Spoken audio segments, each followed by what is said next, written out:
Test और vocabulary में आज फिर से 7 क्वेश्चन आपके सामने हैं। क्वेश्चन नंबर पहला, डिलिबरेट, ये एडजेक्टिव है और इसी से बनता है डिलिबरेटली, जिसका मतलब होता है जानबूझ करके, यानी कि सोच समझ करके चीज को करा गया होता है, अनजाने में या धोखे से नहीं होती है। तो ये डिलिबरेट जानबूझकर है। सिनोनियम रहेगा थॉटफुल।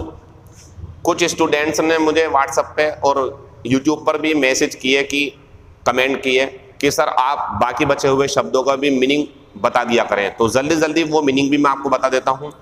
डिमिनिश मीन्स होता है किसी चीज का कम होना, डिक्रीज होना, छोटा होते जाना। प्रोटेक्ट होता है रक्षा करना, जैसे जब कभी सूरज की किरणों से हमें अपने आप को बचाना है तो अम्ब्रेला हो या कोई सनस्क्रीन क्रीम हो तो वो हमें जो है धूप से बचाती है, तो प्रोटेक्ट करती है। और आउटकम मीन्स होता है परिणाम, रिजल्ट इसका सिनोनियम रहेगा। फिर आता है ह्यूमिलिएट। ह्यूमिलिएट मीन्स होता है किसी को नीचा दिखाना, किसी की बेइज्जती करना, किसी का अपमान कर देना। तो इसका जो सिनोनियम रहेगा वो डिबेस है। एक्सक्यूज मीन्स बहाना देना या माफ करना। एक कहते नहीं एक्सक्यूज मी, तो वो बोलता वहां पर मतलब कुछ चाहता है कहना, अपनी तरफ ध्यान दिलवाना चाहता है उसका, तो ये बहाना भी होता है, कोई एक्सक्यूज नहीं चाहिए, और ये ध्यान खींचने के लिए एक यूज किया गया शब्द भी है। इंश्योर, इससे बनता है इंश्योरेंस, बीमा, ये बीमा करने के लिए वर्ब है। सेटिस्फाई, संतुष्ट करना होता है। सिमल्टेनियस, ये बहुत बढ़िया शब्द है। सिमल्टेनियस आप ऐसे समझ लें कि अगर किसी जगह पर ट्रेन और एक अन्य वाहन, मोटरसाइकिल, ट्रक या कार में टक्कर हो जाए तो आप समझ जाइए ट्रेन आ रही होगी और उसी समय वो बस या कार या मोटरसाइकिल उस क्रॉसिंग को पार करना चाह रहे थे, दोनों टकरा गए। तो सिमल्टेनियस उनका अराइवल था, इसलिए उनमें टकराव हो गया, तो मींस एक ही समय पर। तो सिमल्टेनियस के लिए जो आंसर रहेगा वो रहेगा कॉन्करेंट। कॉन्करेंट मींस एक ही समय पर, या इसका answer at the same time भी होता है। अच्छा, फॉर रनर क्या है? फॉर मीन्स होते हैं पहले, यानी कि जो किसी काम में अगुवा रहे हो, जो किसी काम को शुरू किए हो।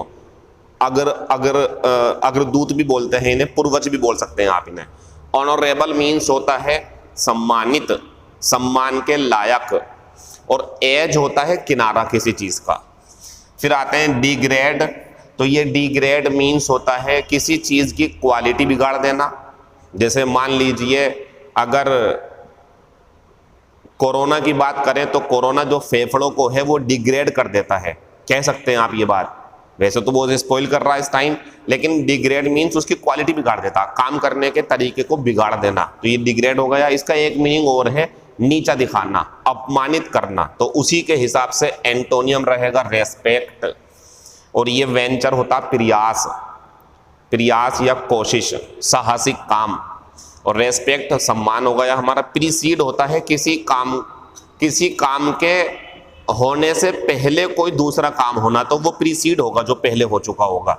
और एक्यूमुलेट मीन्स होता इकट्ठा करना, सिनोनियम रहेगा कलेक्ट।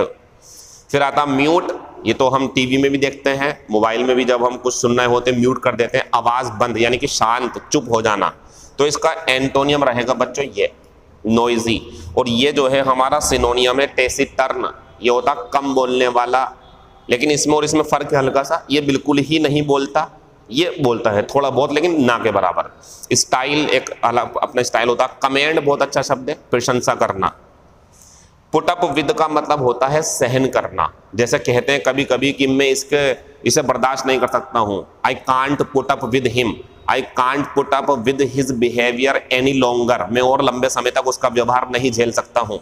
तो इसका सिनोनियम बन जाएगा टॉलरेट, या इसका सिनोनियम एंड्योर भी हो सकता है, ठीक है। पिक समवन्स ब्रेन, यह अच्छा शब्द है, इसका मतलब होता है किसी से कोई प्रश्न करना। आस्क समवन ए क्वेश्चन, किसी से कोई सवाल करना, ये इसका मतलब है। ये हमारी क्लास रही, इसके बाद में आज हम जो ग्रामर की अपनी क्लास है उसको आगे चलाएंगे। कल एक क्वेश्चन में हमसे देन एनी अदर गलत लिखा गया उसे आज की क्लास में ग्रामर के सही कर देंगे। और हमारी वोकेबलरी की क्लास ये कंटिन्यू रहेगी, जब ऑफलाइन क्लासेस शुरू हो जाएंगी तब भी हम ये प्रोसेस रखेंगे। इससे बच्चों को ये फायदा होता कि जो सीख चुके हैं उन्हें रिवीजन करने का मौका मिल जाएगा, और जो नहीं सीखे वो नहीं नोट करके इंपॉर्टेंट वोकेबलरी हम आपको नोट करवा रहे हैं, आगे बढ़ते रहेंगे। Thank you, all the best, see you in next class.